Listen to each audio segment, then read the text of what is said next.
10 months. That's how long it had been since Julian Blake last set foot inside Brooklyn Medical. He had sworn never to return. Not after everything that happened. Not after that night. The night he walked away from the only person who had ever fully trusted him. Time could dull the memory, but guilt clung tighter. It followed him into sleep, haunted boardrooms, and clung even as he stood atop buildings of his own design. Today was just a routine physical. A checkbox. Nothing more. Julian arrived early, sitting quietly in the 5th floor waiting room. No one recognized him as the famed real estate mogul of New York, the one gracing the cover of Architect and Capital. Here, he was just a man in a dark suit, staring at the floor like it held all the answers he'd spent the last year avoiding. The hospital intercom crackled. Urgent call for AB negative blood in the maternity wing. Priority for any matching donors currently in the building. Repeat, AB negative needed in maternity.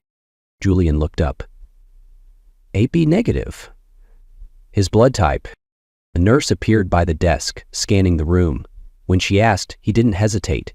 He simply nodded and followed. He had donated before, funded clinics, supported outreach, but he had never thought a small act could so violently bend the arc of fate. They led him toward the maternity ward.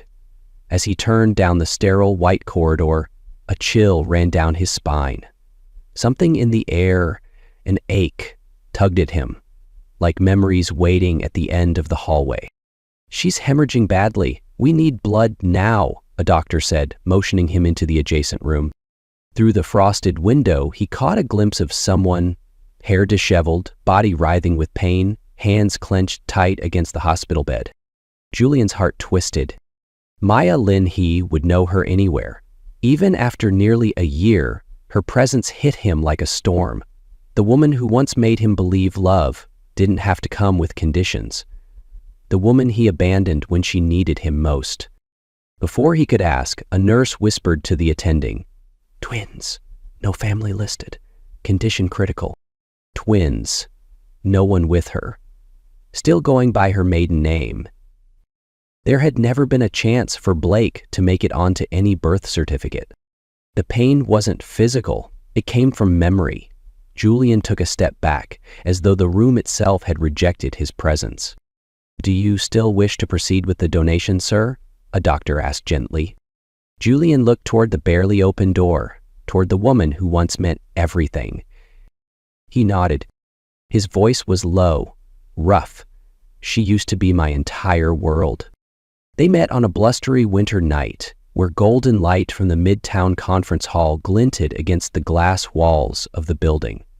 Julian Blake, then the keynote speaker for a fundraising gala supporting community clinics, expected nothing more than a formality, a speech, a few handshakes, then slipping out before dessert. But Maya Lin changed that. She didn't arrive in a sparkling dress or expensive heels.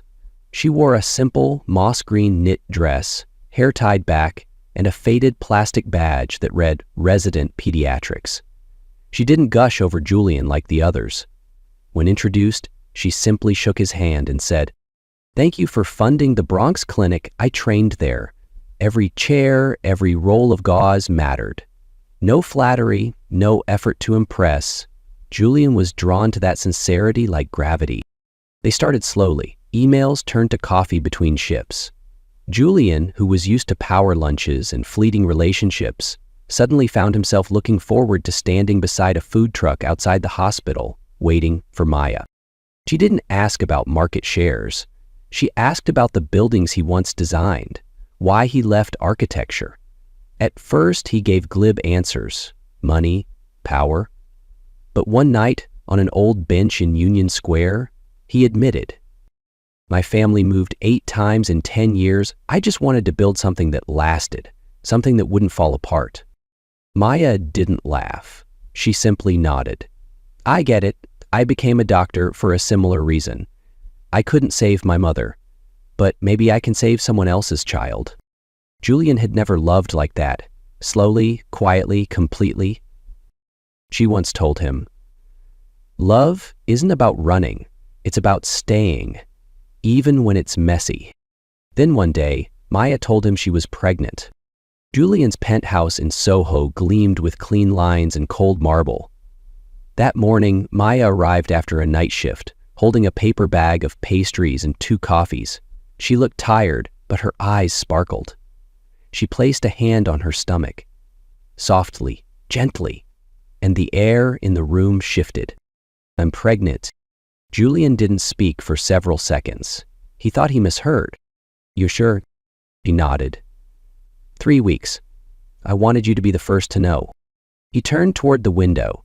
The city pulsed below, but all he could hear was the roar of blank static. "I don't think this is what we should do," he said quietly. "You don't think we should have a child?" she asked, voice tight.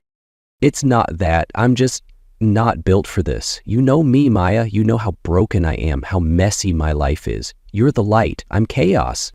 Maya gave a sad smile. "I don't need you perfect, Julian. I just need you to stay." But he didn't.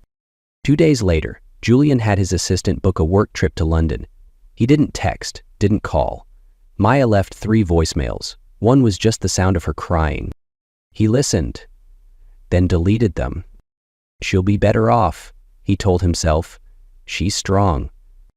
But he wasn't strong. Not when passing the bakery where she loved cinnamon rolls. Not when he saw the reusable coffee cup she gave him, forgotten in the back of his car. Not when his apartment, however luxurious, felt frozen every night. He almost came back. Once, he stood outside the hospital gate. But fear won. Fear of rejection, of seeing her already okay without him. He let fear win. And now he stood here nearly a year later, his blood flowing into the woman he once loved more than anything. Twins. No family, critical condition. He once walked away, now he just prayed it wasn't too late to return. Julian never imagined that a simple instinct, a nod to donate blood, would become the moment that shattered everything. Just minutes after the transfusion began, a nurse rushed into the room, whispering something urgent to the attending physician. Down the hall, a door burst open. Screams, alarms, chaos. Then came the voice he thought he'd never hear again, cracked and weak, but furious. "I don't want him here. Get him out. Get him out." Julian froze. Maya ripping the IV from his arm, blood still trickling, he stumbled into the hallway. The scene before him was surreal. Maya lay on the delivery table, pale and trembling, her eyes blazing through the haze of pain. She saw him, and she screamed, "You don't belong here. Don't touch my babies." A nurse stepped in, guiding him back. A doctor raised a hand to keep him at bay. Julian didn't resist. He just stood there, silent, bleeding, inside and out. The pain in his arm was nothing compared to the look in Maya's eyes, filled with betrayal and rage. "Is she going to be okay?" he asked, barely audible. The midwife looked up at him, no anger, just ice. "No, but we're trying. You should go." Julian left the maternity wing like a ghost. He drifted to the lobby, collapsed onto a bench, blood still seeping from the needle site. A nurse bandaged it. He said nothing. He didn't know how long he sat there. When he looked up, night had fallen. A voice sliced through the quiet. "You have a lot of nerves showing up here." He turned. Leona, Maya's sister, dressed in scrubs, phone in hand, eyes burning. "I can't believe you came. After everything Maya's been through, pregnancy alone, twins, silence from you, and now you stand here like you have the right to hurt." Julian swallowed hard. I didn't know. I didn't know she still kept the pregnancy, still named your son after you, still believed you might be a decent father." His heart cracked. "A boy?" he asked, barely breathing. Leona clenched her jaw. "One boy, one girl, Noah Julian Lynn and Elise May Lynn. And no, they don't need you." That night, Julian didn't go home. He checked into a hotel near the hospital, didn't sleep, didn't turn off the lights. He just lay there, listening to the city, sirens, footsteps, the subway's moan, and imagined it was the sound of a crying child. 2. His children. By morning, he was back. Not in the maternity ward, just by the lobby cafe, sipping cold coffee, eyes never leaving the elevator. He waited. For news. For a chance to do anything. Then the chance came, but not how he expected. 3 days later, Mayo was transferred out of ICU. Julian still hadn't seen the babies. When he asked a nurse, she said, "Mother declined." Outside, in the parking lot, Leona waited again, hands on the hood of her car like she'd been expecting him. "She doesn't want to see you. Not now. Maybe not ever." Julian exhaled, nodded. "I understand, but I want to take responsibility. I'll do anything. I want to meet them." Leona's laugh was bitter. "Then go to court." He froze. "Court? She's not letting you pop in and disappear again. If you want to be a father, prove it. Legally. She's learned love doesn't protect anyone, but the law might." Julian stared at the dull gray New York sky. He nodded. For the first time in months, he didn't run. Julian had never stepped into a courtroom for personal matters. He'd owned firms, negotiated deals, sat across from power players in billion-dollar meetings, but the hardwood floor of the family courtroom felt colder than anything he'd known. On the first day of the hearing, Maya didn't look at him. She wore a plain white blouse, a long black skirt, her hair pulled back, no makeup. But her presence radiated something undeniable. The quiet strength of a mother. She didn't cry. She didn't shake. She just sat beside her lawyer, eyes fixed forward. Julian, seated one row behind, felt like he was suffocating. Maya's attorney began, "My client does not dispute Mr. Blake's biological paternity. She disputes his inconsistency, emotional abandonment, and the potential damage his presence may bring to the development of the children." Each sentence landed like a blow. Julian's lawyer, calm and precise, countered, "My client returned voluntarily. He has sought therapy, made efforts to contribute meaningfully, and is committed to taking responsibility for his children's future." The judge didn't flinch. Hearings dragged on for weeks. Maya recounted the pregnancy alone, the doctor visits, the anxiety, the solitude. Julian never looked away. Every word stripped another layer off the man he used to be. She never raised her voice. She didn't need to. At one point, speaking about the day of delivery, she choked slightly. He showed up, but not to stay, just to watch me fall apart. I couldn't tell what hurt more, the labor or seeing him there. Julian bowed his head. He began to change, visibly, daily. Outside his work hours, he joined a support group for single fathers, men trying to become better after failing. He kept volunteering at the Brooklyn Medical Pediatric Ward. He avoided Maya, but worked quietly, reading to children, folding linens, wiping floors, handing out snacks. Still, he hadn't seen his kids. Every week, his lawyer relayed updates. Noah was crawling. Elise loved the sound of bells. Noah smiled every time sunlight hit the window. Julian saved every word, reread them like scripture. Eventually, a special hearing was called to assess whether Julian could visit the children under supervision. Maya, thinner now, stood in front of the judge, speaking slowly. "I don't want my children growing up hearing promises that fade. I don't want them learning to wait for someone who might leave because he doesn't feel good enough." She turned and looked at Julian for the first time. "But I also don't want them believing people can't change." Silence filled the room. The judge nodded and read the decision. Julian was granted supervised visitation twice weekly in a medical or childcare setting. He must continue therapy and complete a parenting course within the next 3 months. On the first day he was allowed to see them, Julian arrived 2 hours early.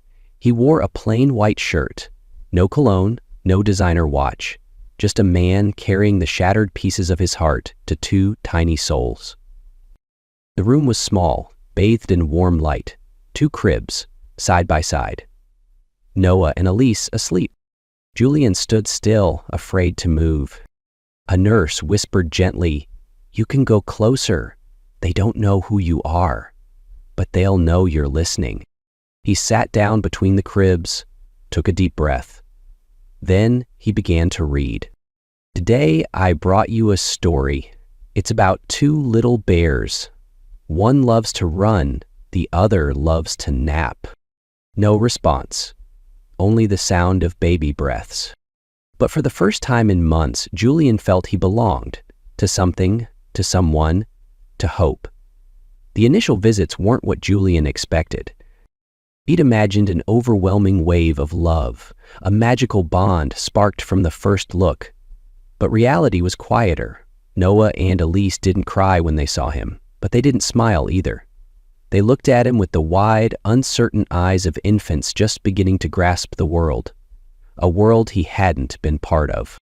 Each time he entered the visitation room, a nurse accompanied him, standing nearby the entire session. Though nothing was said, her presence was a silent reminder. He was still a stranger. Julian tried. He brought storybooks, learned to change diapers, use plastic spoons, sing lullabies, though his voice was stiff and clumsy. Noah often giggled. Elise turned her head away. Still, he stayed. He never missed a session, even if all he did was sit quietly, watching them sleep. Maya never showed. She didn't want to see him, and Julian understood. She had lost too much to be consoled by half measures. So he didn't try to reach her. He came for his children. One rainy Tuesday, Julian arrived 5 minutes late. His car had stalled. When he entered, the nurse was already holding Elise, trying to calm her tears. He hesitated. "Can I try?" The nurse studied him for a moment, then nodded. He reached out, hands shaking slightly, and took Elise into his arms. "Hi, sweetheart, it's Daddy," he whispered. She didn't stop crying immediately, but she didn't cry louder either. Slowly, she rested her head on his chest, exhaled. Julian felt something inside him melt, not because of sweetness, but because of the way she accepted him as some small part of her world, however faint. It was the first time he believed he might not be completely invisible. Outside the visitation room, Maya heard his voice through the frosted glass. She didn't enter. She stood in the hallway, hand clutched around the strap of her bag. Part of her wanted to burst in, take Elise away, protect her from the man who had once vanished without a word. But another part, a smaller, quieter part, just listened. Julian didn't know she was there. He just kept reading aloud, whispering to the children as if the world beyond that moment didn't exist. Maya turned away before the tears could fall. A week later, Julian began volunteering again at the hospital. Not to prove anything, but because he needed to do something kind. Something not tied to court orders or redemption. Just something right. He was assigned to the pediatric emergency unit. It wasn't glamorous, wiping down toys, sweeping floors, comforting crying toddlers. He didn't tell anyone. Didn't post about it, just showed up. Maya found out, of course, one afternoon. They crossed paths in the hallway. She walked toward him, charts in hand. Their eyes met for less than a second. She didn't nod, didn't scowl. She just kept walking. Julian stopped, watched her go, didn't call out. And for the first time, he didn't feel hurt by the silence. He felt like he was walking slowly in the right direction. It was a winter night, icy still, as if the whole city held its breath. Julian had just left the hospital after another visit with the twins, feeling as hollow as always. He sat in his car, hands resting on the steering wheel, though the engine was off. Then his phone rang. Unknown number. He almost didn't answer, but something in his gut told him to pick up. "Are you related to Maya Lynn?" a frantic male voice asked. "We're neighbors. Her apartment's on fire. There are kids inside." Julian didn't even respond. He threw the phone onto the passenger seat, started the engine, and drove like a madman. No traffic lights, no fear of fines, only one thing in his mind. Maya, Noah, Elise. By the time he arrived, the block was crowded with fire trucks. The flames had been put out, but smoke still hung thick in the air. Neighbors whispered in clusters. Julian ran forward, heart pounding so hard he thought it might fail. "Where's Maya? Where is she?" he shouted. A firefighter recognized him from the emergency call log and led him to an ambulance. Maya sat inside, wrapped in a blanket, clutching Elise. Noah was in a nurse's arms beside her. She looked up when she saw him. For the first time in months, there was no anger in her eyes. Only fear, exhaustion, emptiness. "Are you okay?" Julian asked, voice cracking. She didn't answer. But she didn't pull away when he gently touched her shoulder. He sat beside her, silent. No promises, no apologies, just presence. Time passed. The sirens faded. Only Maya's heavy breathing, Elise's soft whimpers, and Julian's racing heart remained. Hours later, they were moved to a temporary room at the hospital. Julian walked beside Maya, carrying Noah. Elise slept against her mother's chest. There were no embraces, no dramatic reconciliation. Just two people who once loved, who once hurt, now standing side by side through something neither deserved. Julian made up the emergency bed himself. He didn't ask questions, didn't intrude. When he saw Maya wilting, he brought warm water, wiped the babies' faces, fetched blankets. That night, he sat on a plastic chair beside the bed. Didn't sleep. At 3 a.m., Maya stirred. She opened her eyes to find him still there. Head bowed, hands clasped as if praying.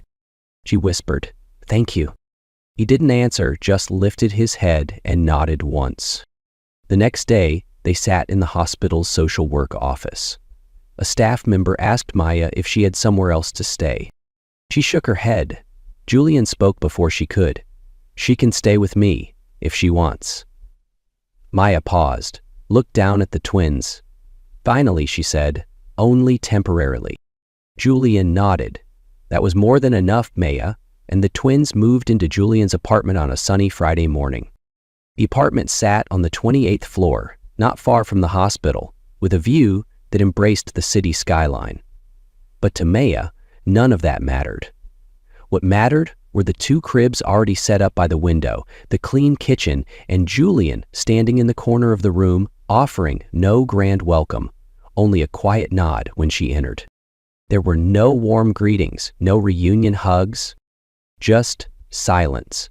But this time it was the kind that spoke of respect, not avoidance. Julian spent most of his time in his office, careful not to make Maya feel like a guest or worse, a burden. He cleaned, cooked, did laundry, things he never imagined himself doing before. He didn't try to be the man of the house.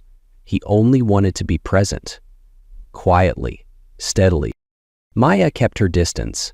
She cared for the twins, returned to part-time shifts at the hospital, and rarely spoke to Julian beyond logistics about Noah and Elise.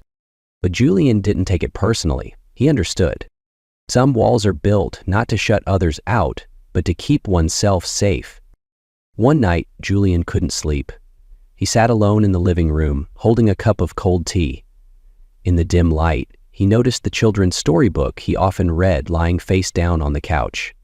Next to it, Maya's scarf. He didn't touch either, just sat there. Then he stood, walked into his office, opened his laptop, and he wrote, not an email, not a report, a letter to Maya. Maya, I know words won't undo what I've done, but some things deserve to be said anyway. I'm sorry, not just for leaving, but for choosing the easy way. Silence, absence, and leaving you to carry everything alone. I was afraid to fail, afraid I wasn't good enough. And in that fear, I lost the most valuable thing, your trust. I'm not asking for forgiveness. I only hope you know I've changed. Not to prove anything, but because I no longer want to be the man who made you cry. If you need time, I'll wait. If you never need me again, I'll understand. But I will stay, not out of obligation, but because I want to. Julian. The next morning, Maya found the letter neatly placed on the dining table. She read every word, didn't cry, just sat still for a very long time. That afternoon, for the first time, she invited Julian to take a walk with her and the twins in the small park beneath their building. They didn't speak much, just walked together. But this time, it wasn't empty. For the first time, something had changed. The rain fell steadily for a week, as if the sky too was hesitating. Just like Maya. She didn't know if she was moving closer to Julian or simply delaying another goodbye. His return hadn't come with empty apologies or pressure. Ironically, that made everything harder. He didn't beg. He didn't plead. He simply showed up. Every day. Gently, quietly, with a strange kind of consistency. Maya often caught him changing Noah's diaper at 3 a.m. or folding Elisa's tiny towels with painstaking care. Once, she stood outside the nursery door, listening to him read fairy tales in his husky, halting voice, surprisingly soft, incredibly steady, and she was afraid. Not that he'd leave again, but that this time he might really stay. One afternoon, Maya paused on the balcony, holding a cup of hot tea. Julian was in the living room, helping Elise stack toy blocks. The golden afternoon light filtered through the glass, casting a warm haze over the room. She spoke without looking at him. "Would you still stay if I didn't love you anymore?" Julian looked up, startled, but he didn't rush to answer. He put the toy down, lifted Elise gently, kissed her forehead, then turned to Maya. "I'm not staying because you love me, I'm staying because I love you," that sentence. Simple, unforced, final. Cut through every wall she'd built. She left the balcony, said nothing, but that night she left her bedroom door slightly ajar. Julian didn't step inside, but for the first time the hallway light stayed on until dawn. A few weeks later, Maya sat across from her therapist, the same one who had helped her through postpartum depression and trauma. "What are you most afraid of?" the therapist asked. Maya was silent for a long time. "I'm afraid of forgiving," she said quietly. "Why?" "Because if he really has changed, then I have to admit, I lost so much time to fear." The therapist didn't argue. She just smiled gently. Forgiveness isn't erasing the past. It's choosing to stop letting it control your future. That night, after the twins were asleep, Maya walked into Julian's office. He was reading, wearing the same worn gray sweater and black-rimmed glasses, looking perfectly ordinary.